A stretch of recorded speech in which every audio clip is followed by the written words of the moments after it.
Okay, so now we are going to move on to our experiment. So this is name the soil particle. So we just learned that there's different types of components in your soil, but there's also different types of particles. So the particles are those non-living things, the rocks and the minerals. You might see that the soil samples look like they felt different. Some look like more like a sandy soil. Some might be more thick like a clay soil. So the three different types of soil we are going to look at today include sand, silt, and clay. So I have three cereal samples up here. We have Kellogg's Pop cereal, and if you're doing this in your classroom and you have a kit, you might be using Trick cereal. But we have Pop cereal, granola, and we also have oatmeal. Those are the three different cereal samples that we are using. So we have those cereal samples inside of these cups.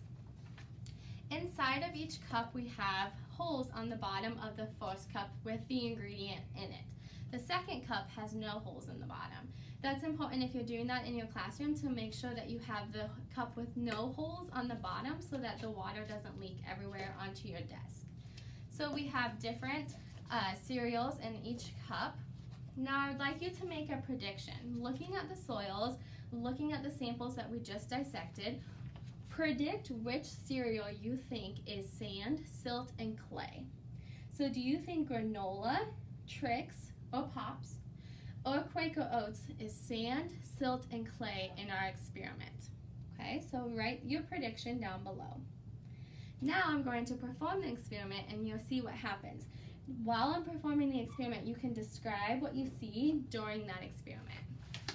Okay, so I have a jug of water here, and I'm going to add water into each of the cups. Now watch what happens as I hold this up. So right now the oatmeal is soaking up the water, and it looks like there's holes in the bottom of this cup, but I just saw one drop, but it's slowly dripping. It's not dripping a whole lot. Okay, now let's add it to the granola and see what happens. Okay, so the granola did not hold the water as well.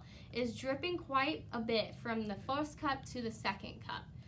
Now you can also see that there's some floating cereal pieces at the top and some oatmeal at the bottom. So the granola is kind of a mix between these two. Okay, now let's add some water to our Pops. See what happens. Okay, so the Pops all floated to the top. And by the way, fun fact, the corn Pops are made out of field corn that we grow here in Iowa. So just a fun fact for you. But you can see that the water is dripping very quickly out of this cup. All of the corn Pops floated to the top. So please write down what you saw, which one was the fastest, and which one was the slowest, which one maybe held onto the water the best, which one released the water the best. Now think about outside, when that's happening, water is draining from the soil. It's either holding it or it's draining from the soil. So now, do you think your prediction was correct? If no, you can go and change your prediction. But as a class, I would like you to pause the video and talk about which one you think represents sand, silt, and clay, knowing what you know before the lesson about sand and specifically clay. Clay and sand are ones that we oftentimes talk about and see. Silt might be something new to you, but you can then weigh out the ones that you think are clay and sand, and then silt would be the third one. So now, if you've paused the video and you've had a class discussion, I want you to think about sand. So if I'm holding sand in my hand, so the sand right here, when you go to the beach, can you see sand on your feet and your hands? When you wipe off the sand, can you feel the pieces? You can. So you can see the particle size. It's a large particle that you can see, and you can see the grain. You can physically see the grain of sand without a microscope. So that tells us that sand has a pretty large particle. Also, when I hold sand in my hand, if I was to grab a big handful of sand, it would fall through my fingers. Okay, so now if I think about the other side of things, if I think about clay, when you're at home and you're making, it's just rained outside, and you're making a mud pie, or you're outside and you're playing in the mud, would clay, if I held clay in my hand, would it stay there or would it fall through my fingers like sand? It would stay there because clay is sticky. Now when you're looking at clay, or if you're in art class and you're looking at clay, can you see the individual particles? You can't see the individual grains like you can with sand. So that means the particles are very small. So now knowing that, which one do you think is sand and which one do you think is clay? If you said the cereal was sand, the Pops, you are correct. This one right here is representing our sand because it's the largest particle size, and it also drains really quickly and it's loose, just like it fell through my hand when I gave that example. The oatmeal is the clay. It holds on to the water for long periods of time. It doesn't drain very well, and the clay absorbs the water and only releases it very, very slowly.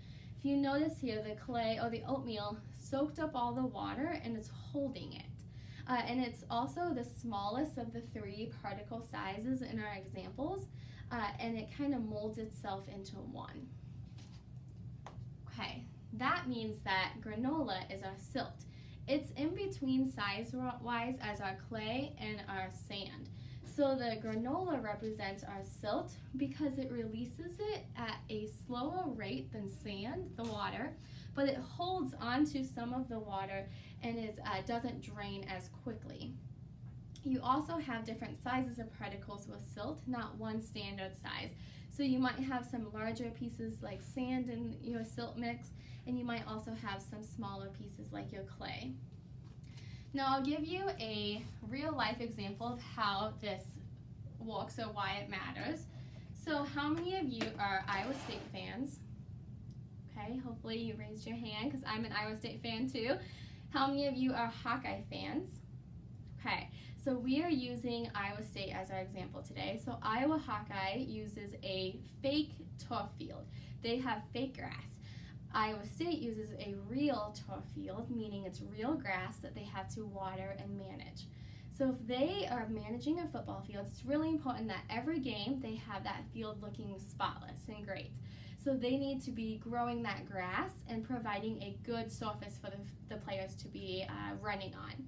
Now I'll tell you that the soil is made up of mostly a sand mixture. Now why do you think they would use sand? We just learned that sand drains water the quickest. So that means they have to water that field more often than they would if it was clay. But what would happen if they used a clay field? They would be slipping, and as soon as it would rain, they would run and it would be muddy and they would get their jerseys all muddy. And the sand, though, if it rains, is going to drain a lot quicker. So they have a sand-silt mixture at the Iowa State field because they want to keep the field looking nice and not muddy. If it was clay, if it was all clay, every time it would rain, it would have a higher chance of saturating or holding onto that water longer. And then players running along it would crush that grass and it would become a muddy mess before sand and silt would if we had those as our soil types. So Iowa State tends to use a sand-silt mixture.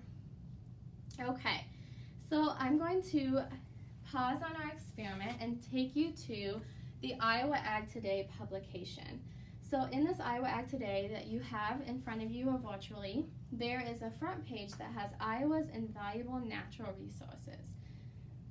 In the inside, it has some conservation practices. You can read this and learn about different ways that farmers are protecting the soil and how they are using different methods to prevent from erosion. So erosion is different types of soil moving. All right, if you have any questions, you can ask your teacher and they will be able to help you answer those, or you can email me at mhibbs@ifbf.org. Thank you.